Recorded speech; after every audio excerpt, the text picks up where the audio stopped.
नमस्कार दोस्तों, स्वागत है आपका एक नई वीडियो में। आज हम इस वीडियो में आपको बताएंगे सार्वगुणनखंड और सार्वगुणज किसे कहते हैं। तो चलिए वीडियो को शुरू करते हैं। तो यहाँ पे जो दिया गया है, यहाँ पे सार्वगुणनखंड। तो सार्वगुणनखंड की हम परिभाषा सबसे पहले पढ़ लेते हैं।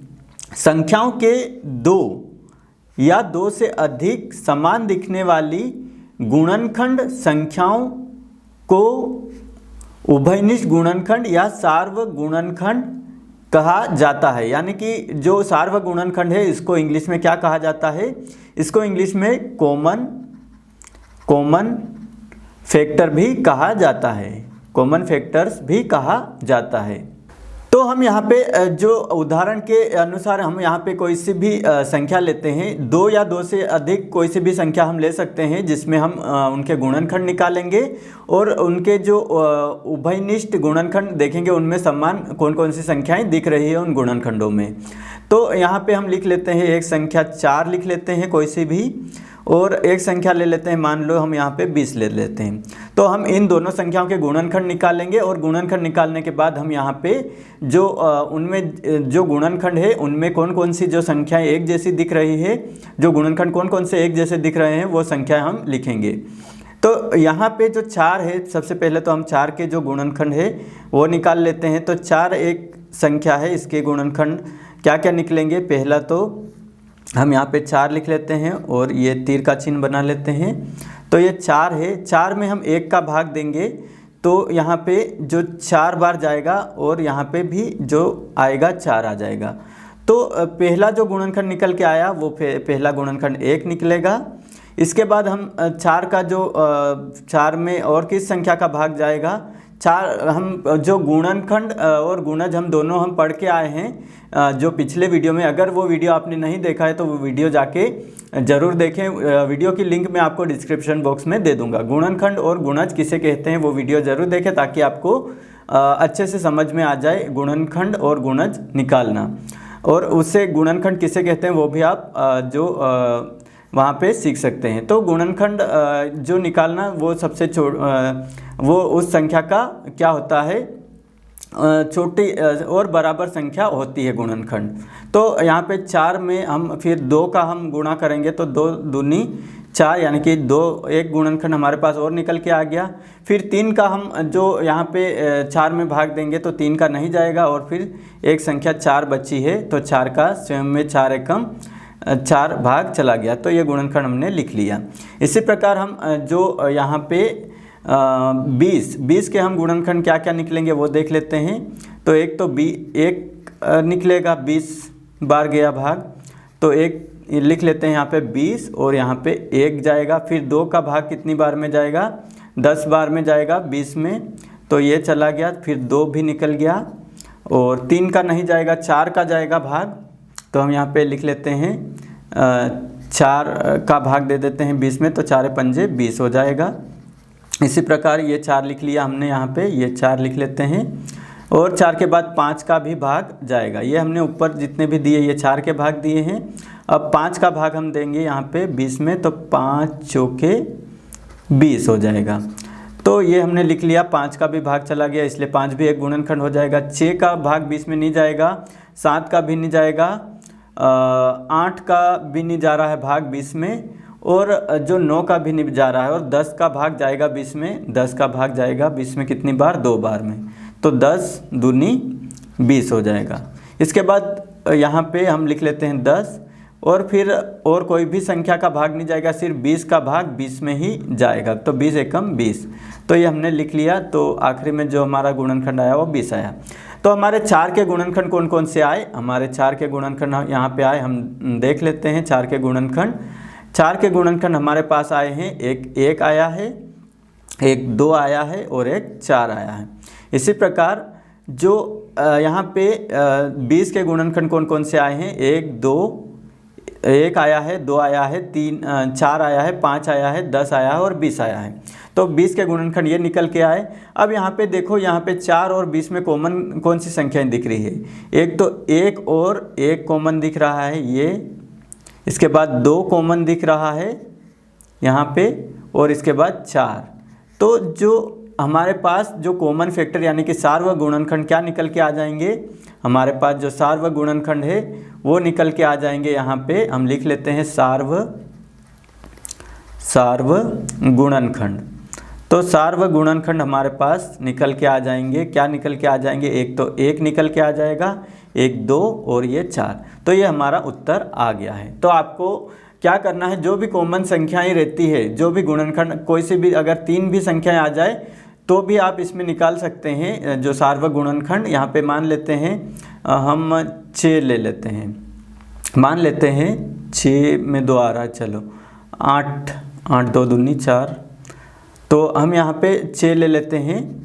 6 के हम जो गुणनखंड निकालेंगे, और अब 3 संख्याएं हो गई, पहले कितनी संख्याएं थी, 2 थी, अब यहाँ पे कितनी संख्याएं हो गई, 3 संख्याएं हो गई।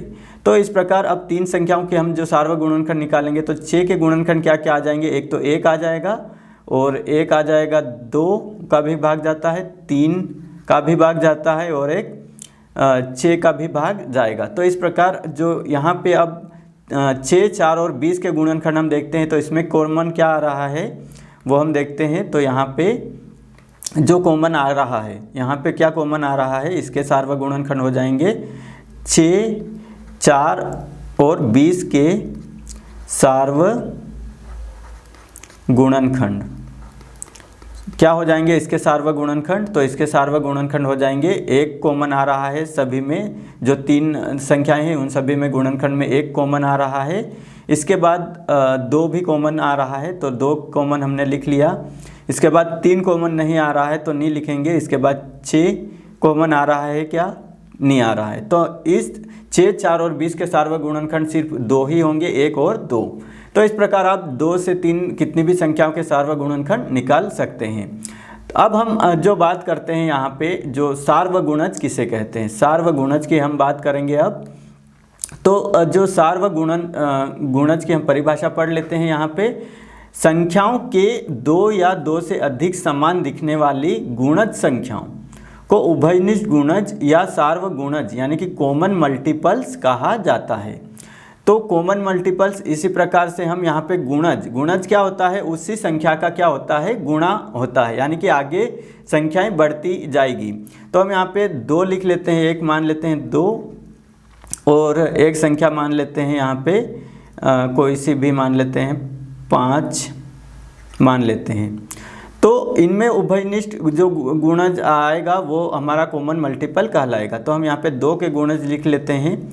तो 2 के गुणज हो जाएंगे, एक तो 2 एकम 2 हो जाएगा, इसी प्रकार 2 दूनी 4, 2 तियाँ 6, 2 चौक 8, 2 एकम 2, 2 दूनी 4, 2 तियाँ 6 हो जाएगा, यहाँ 2 चौक 8, 2 पंजे 10। इसी प्रकार 2 पंजे 10, 2 छंग 12, 2 छंग 12 लिख लेते हैं। तो 2 सती 14 हो जाएगा, 2 अट्ठी 16, 2 नम 18 और 2 धाम 20। अब हम 5 के जो गुणज हम निकालेंगे। गुणज क्या होती है, बढ़ते क्रम में जो गुणा में के रूप में संख्याएं आती है। तो 5 के जो गुणज आएंगे वो कौन कौन से रहेंगे, 5 एकम 5 रहेगा एक तो सार्वगुणज यानी कि नाम से ही स्पष्ट हो रहा है कि यहाँ पे गुणा होगा। तो कॉमन यहाँ पे मल्टीपल हमको निकालना है, 2 संख्याओं की, 3 संख्या भी हो सकती है, 4 संख्या भी हो सकती है। तो हमारे पास जो 5 के गुणज आएंगे, 5 एकम 5, 5 दूनी 10, 5 तियाँ 15, 5 चौक 20, 5 छाम 25, 5 छंग 30। तो यहाँ पे देखो जो 2 और 5, यहाँ पे 2 और 5 2 संख्याएं दे रखी है, इनके हमने जो गुणज निकाले हैं वो कौन कौन से, 2 4 6 8 10 12 14 ये है। अब इन दोनों में देखो कॉमन क्या दिख रहा है। तो यहाँ पे देखो कॉमन एक तो 10 दिख रहा है हमें कॉमन, हमें कौन कौन सी संख्याएं दिख रही है कॉमन, तो हम यहाँ पे लिख लेते हैं। एक तो 10 कॉमन दिख रही है यहाँ पे भी, और एक कॉमन यहाँ पे भी दिख रही है। इसी प्रकार 20 यहाँ पे एक कॉमन दिख रही है, तो 20 यहाँ पे भी एक कॉमन संख्या दिख रही है। तो हम लिख लेते हैं 2 और 5 के सार्वगुणज यानी कि कॉमन मल्टीपल्स क्या क्या हो हैं, 10 और 20 हैं। तो ये हमने निकाल लिए सार्वगुणज। तो हमने इस यहाँ पे सार व गुणनखंड और जो सार व गुणज दोनों की परिभाषा अच्छे से समझ लिए, आपको जो अच्छे से समझ में आ चुका होगा। तो अब हम पढ़ते हैं अभाज्य संख्याएं किसे कहते हैं, यानी कि को प्राइम नंबर्स। दो संख्याएं जिनमें केवल एक ही सार व गुणनखंड होता है अभाज्य संख्याएं यानी कि को प्राइम नंबर्स कहलाती है। तो दो संख्याएं जिनमें केवल एक ही सार व गुणनखंड हम जो अभी पढ़ के आए हैं कॉमन जो रहती है, जो कॉमन संख्याएं दिखती है दो या दो से अधिक संख्याएं रहती है, उनमें जो गुणनखंड निकलते हैं और उनमें कॉमन निकलती है उन्हें हम क्या बोलते हैं, सार व गुणनखंड कहते हैं। तो एक जिनमें केवल एक ही जो समान संख्याएं रहेगी उन्हें हम अभाज्य संख्याएं कहेंगे। तो हम यहाँ पे उदाहरण देख लेते हैं। तो यहाँ पे हम जो 4 और 15 दो संख्याएं लेते हैं और इनके जो गुणनखंड निकालते हैं। हम क्या करते हैं, इनके गुणनखंड निकालते हैं 4 और 15 के। तो 4 और 15 के क्या क्या गुणनखंड निकलेंगे, पहला तो हम यहाँ पे लिख लेते हैं 4 और 15, इन दोनों संख्याओं के गुणनखंड हम निकालेंगे। तो 4 के जो गुणनखंड निकलेंगे वो निकलेंगे 1, हम निकालना सीख चुके हैं पिछले जो अभी हमने आपको बताया किस प्रकार से गुणनखंड निकालना है। तो 1 निकलेगा, फिर 2 का भी भाग जाएगा 4 में, फिर 3 का नहीं जाएगा और एक 4 का भी जाएगा भाग इसमें। तो 4 और 15 के हमको जो गुणनखंड निकालने हैं। इसी प्रकार यहाँ पे 1 रहेगा गुणनखंड 15 में, 3 भी रहेगा, 3 पंजे 15 होता है, 5 भी रहेगा गुणनखंड, और इसके बाद और किसी का भाग 15 में नहीं जाता है, और तो यहाँ पे आखिरी में आ जाएगा 15। इस प्रकार अब देखते हैं इनमें जो एक ही सार व गुणनखंड यानी कि एक ही कॉमन, तो एक ही यहाँ पे जो 4 और 15 में क्या हो रहा है, देखो यहाँ पे हमें क्या मिल रहा है, सिर्फ एक ही जोड़ा मिल रहा है। अगर एक ही जोड़ा मिलता है तो उस संख्या को तो उसे हम क्या बोलेंगे, यहाँ पे अभाज्य संख्या, यानी कि 4 और 15 कैसी जो संख्याएं हैं, तो 4 और 15 अभाज्य संख्याएं कहलाएगी, अभाज्य संख्याएं है। क्यों है, क्योंकि जो जोड़ा वो बन रहा है सिर्फ एक ही बन रहा है, जो सार व गुणनखंड यहाँ पे सिर्फ एक ही है, तो इसलिए जो 4 और 15 कैसी संख्याएं हैं, अभाज्य संख्याएं हैं। तो आज हमने इस वीडियो में सार व गुणनखंड और सार व गुणज की परिभाषा के साथ उदाहरण भी हमने देखे। आशा है दोस्तों यह वीडियो की जानकारी आपके लिए उपयोगी बनेगी। ऐसे ही गणित से संबंधित नए वीडियोस के लिए आपके अपने YouTube चैनल मैथ सर को सब्सक्राइब कर लीजिए, साथ ही बेल आइकन को प्रेस कर लीजिए ताकि आने वाले नए वीडियो की अपडेट आपको सबसे पहले मिल सके।